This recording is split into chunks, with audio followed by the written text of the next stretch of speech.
মধ্য অসমৰ তিৱা জনজাতীয় আশা ভৰসাৰ স্থলী তিৱা সাহিত্য পৰিষদৰ বৰ্তমানৰ যিখন সমিতি আছে সেই সমিতিখনে ৩টাকৈ বছৰ অতিক্ৰম কৰিছে আৰু ৩টা বছৰ যি সফলতাৰ জয়যাত্ৰা গতিকে মই দৰ্শকসকলক যিহেতু মুখ্য কাৰ্যবাহী সদস্য জীৱন চন্দ্ৰ কোঁৱৰ আছে মই তেখেতৰ পৰা জানিব বিচাৰিম যে কেনেদৰে পাৰ হ'ল এই ৩টাকৈ বছৰ।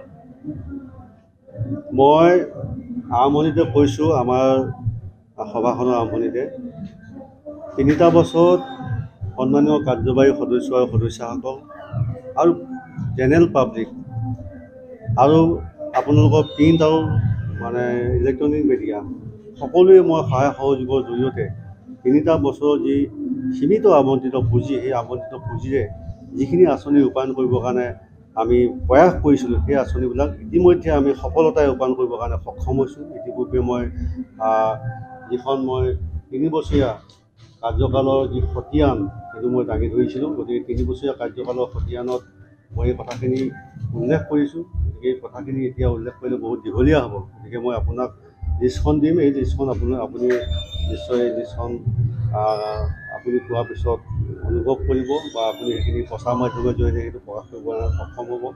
মই অনুভৱ এটাই কৰিছিলোঁ যে ভাৰতৰ প্ৰধানমন্ত্ৰী নৰেন্দ্ৰ মোদী ডাঙৰীয়া, অসমৰ মুখ্যমন্ত্ৰী ডক্টৰ হিমন্ত বিশ্ব শৰ্মা ডাঙৰীয়াই যেনেকৈ জনসাধাৰণৰ একেবাৰে শেষৰ এজন ব্যক্তি মানে যিজন একেবাৰে দৰিদ্ৰ সীমাৰ তলৰ ব্যক্তিক সহায় কৰিবৰ কাৰণে যেনেভাৱে প্ৰধানমন্ত্ৰী ডাঙৰীয়া অসমৰ মুখ্যমন্ত্ৰী ডক্টৰ হিমন্ত বিশ্ব শৰ্মা ডাঙৰীয়াই প্ৰয়াস কৰিছিল, এনে নীতি আদৰ্শকে সাৰোগত কৰি আমিও বিভিন্ন অনুষ্ঠান প্ৰতিষ্ঠান ৰাস্তা ঘাটৰ পৰা আদি কৰি সেইখিনি কৰিবৰ কাৰণে সক্ষম হোৱাৰ উপৰিও দৰিদ্ৰ সীমাৰেখাৰ তলত বসবাস কৰা লোকসকলক আমিও কিছু সহায় দিবৰ কাৰণে প্ৰয়াস কৰিছোঁ। ইতিমধ্যে আমি যথেষ্টখিনি আঁচনি ৰূপায়ণৰ জৰিয়তে আমাৰ দুখীয়া দৰিদ্ৰ জনসাধাৰণ লোকসকলক আমি কিছু এককালীন সাহায্য দিয়াৰ ব্যৱস্থা কৰিছোঁ। আৰু অনাগত দিনতো আমাৰ এটাই লক্ষ্য থাকিব, যিহেতুকে কাউন্সিলখন দিছে বিভিন্ন জাতি জনগোষ্ঠীৰ উন্নয়নৰ সৰ্বাংগীন উন্নয়নৰ স্বাৰ্থত। গতিকে বিভিন্ন জাতি জনগোষ্ঠীৰ সৰ্বাংগীন উন্নয়নৰ স্বাৰ্থত দিয়া কাউন্সিলখনক আমি যেন জনসাধাৰণৰ হিতাৰ্থে ব্যৱহাৰ কৰিব পাৰোঁ তাৰ কাৰণে মই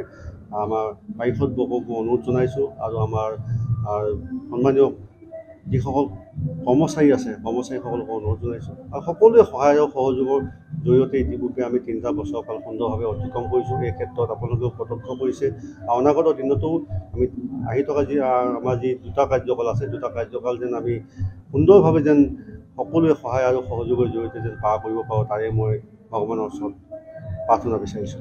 যিহেতু প্ৰাপ্তি অপ্ৰাপ্তিৰ মাজেৰে নতুন বছৰটো পুৰণা বছৰটো পাৰ হ'ল, এটা নতুন বছৰত ভৰি দিছে, গতিকে এই নতুন বছৰ কিবা পৰিকল্পনা?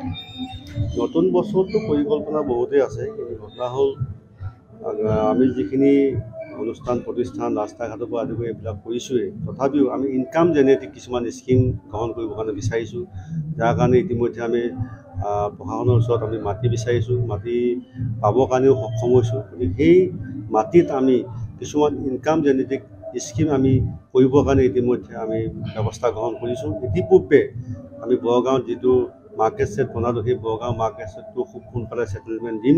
ছেটেলমেণ্ট দিয়াৰ পিছত নিশ্চয় তাৰ পৰা আমাৰ আৰ্নিংছ আহিব আৰু আমাৰ নেলি যি বৰগাঁৱত আমি গেষ্ট হাউচ বনাবৰ কাৰণে ইতিমধ্যে সিদ্ধান্ত গ্ৰহণ কৰাই নহয়, আমি টকা আবণ্টন দিছোঁ আৰু সেই টকা আবণ্টন দিয়া মাটিত ইতিমধ্যে মাটিখিনিও আমি চৰকাৰৰ পৰা পাবৰ কাৰণে সক্ষম হৈছোঁ আৰু সেই মাটিত খুব কম দিনৰ ভিতৰতে আমি গেষ্ট হাউচ নিৰ্মাণ কৰিবৰ কাৰণে আমি পাৰিম। আৰু লগতে আৰু এটা কথা আমি উল্লেখ নকৰিলে নিশ্চয় নহ'ব, আমাৰ সন্মুখত এটা লাইব্ৰেৰী কাম মিউজিয়াম এটা বনাবৰ কাৰণে আমি প্ৰয়াস কৰিছোঁ। কাৰণ তিৱাসকলৰ ঐতিহ্যপূৰ্ণ বহুত সমল সিঁচৰিত হৈ থকাৰ বিনিময়ত কিছুমান সমল ইতিমধ্যে হেৰাই যোৱাৰ উপক্ৰম হৈছে। গতিকে সেই সমলবিলাক বা কিতাপ পত্ৰবিলাক সংগ্ৰহ কৰিবৰ কাৰণে ইতিবৃত্তবিলাক সংগ্ৰহ কৰিবৰ কাৰণে ইতিমধ্যে আমি গেষ্ট হাউচ আৰু লাইব্ৰেৰী আমি বনাই আছোঁ। গতিকে সেই গেষ্ট হাউচ লাইব্ৰেৰী হোৱাৰ পিছত আমাৰ জনগোষ্ঠীটোৰ যি ঐতিহ্যপূৰ্ণ যিবিলাক সমল কিতাপ পত্ৰকে আদি কৰি সেইবিলাক আমি সংৰক্ষণ কৰিবৰ কাৰণে নিশ্চয় সক্ষম হ'ম।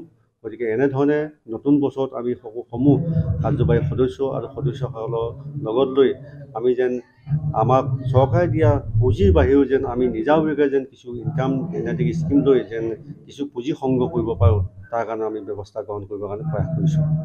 নিশ্চয়কৈ এয়া আছিলে মুখ্য কাৰ্যবাহী সদস্যগৰাকীৰ বক্তব্য। গতিকে 3টাকৈ বছৰ অতিক্ৰম কৰিল আৰু 2টা বছৰ আছে। গতিকে এই 2টা বছৰত কেনেদৰে পাৰ হয় সেয়া পৰৱৰ্তী সময়ত লক্ষ্য দিব পাব।